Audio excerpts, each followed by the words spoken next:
Before you take a look at this, I actually want to talk about that concept. Why the focus on triangles? Here's an example. Well, let's go back. Am I wasting your time with triangles? Please say no. Please say no. Maybe. Look around. What is the most common shape you see in this room?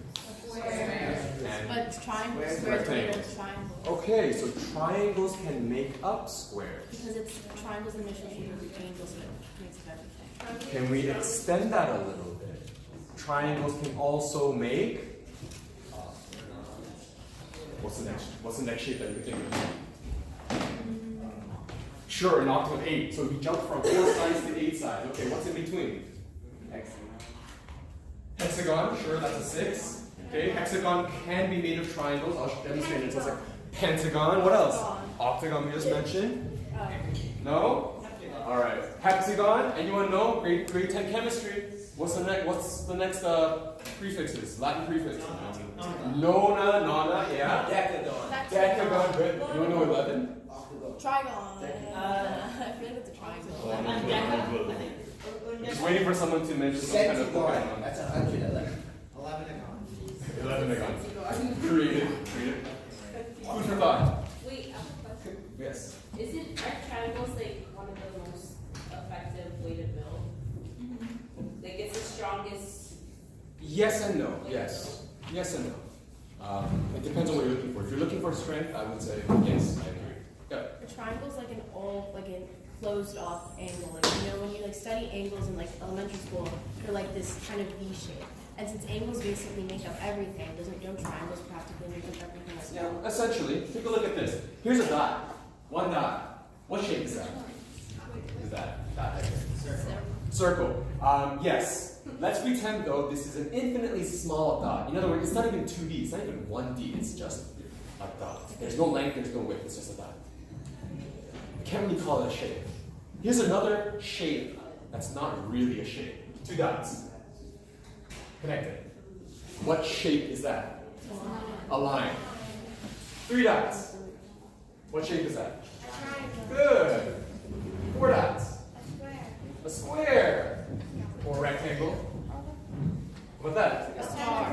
Pentagon. Good. And we're repeating what we just mentioned, right? Hexagon. Hexagon. And a couple more. Do I dare? Okay. Heptagon. Okay. Now 1, 2, 3, 4, 5, 6, 7, 8. Oxygon. Good try.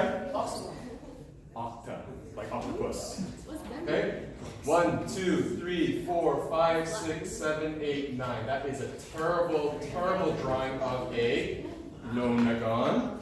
And then there's decagon. Sure. Why am I doing this? Well, connect all the other dots. How many triangles? 2. 3. How many triangles? 3. 4. How many triangles? 4. 4.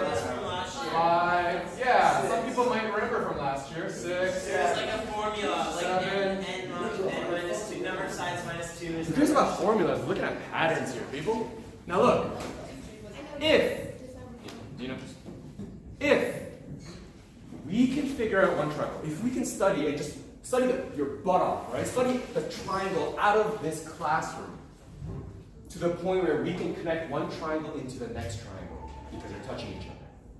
You've effectively worked around any 4-sided shape. And if you can connect one triangle to 2 other triangles, so this connects to that, and we calculate this to connect to that, we've effectively dealt with any pentagons in this world. So if you're able to connect one triangle to the next one, you can basically figure out and master any shape out there. And so study your butt off with this triangle.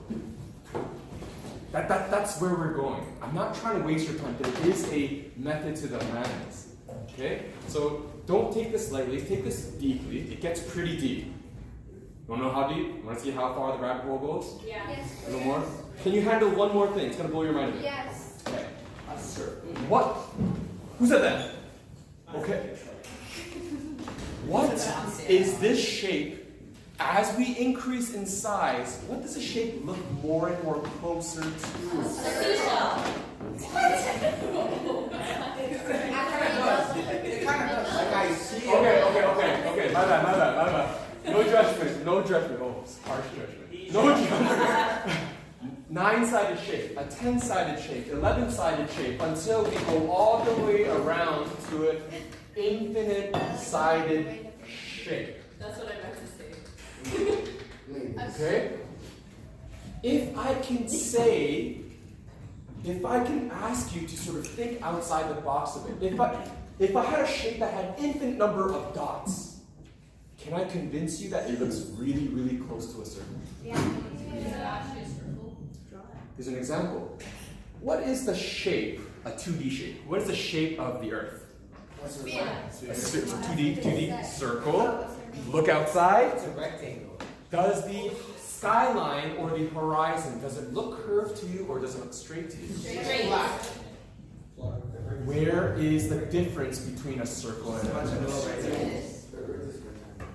Here's the difference So between this is where we take our idea, our theory of triangle. Ready? That's why it's square. From the center, I will connect the dot on the surface, the circumference, to the center, and I will connect this circle of the center to a dot right next to it.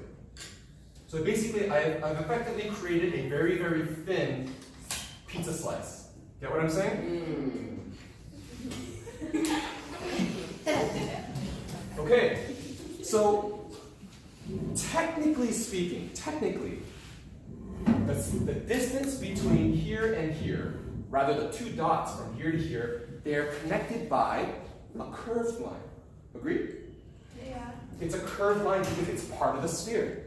But the two dots are so close together that you can also argue that you can barely see the curve. It's actually a straight line. If you break them all into small parts of a straight line. Right, so the idea, the theory is this, well, not even theory, just the concept is this. You have these two dots, right? And the distance between the two dots as a curve, and the distance between those two dots as a straight line, only has a difference of like 0.000001. So technically, is there a difference? Which one's longer? The curve? Technically, A straight line versus a curved The line? curve is longer, right? Yes, of course, right? A direct line is closer. So technically, the curved line is longer, but realistically, in real life, do we care about that difference? Not really. That idea is prevalent in data management, for anyone who's trying. It is prevalent in first year, second year university when we start talking about multivariable calculus. Okay? Think about this. Any situation that takes a curved line and say that it's actually a composition of a bunch of straight lines, okay? It stems from just this idea. It stems from creativity.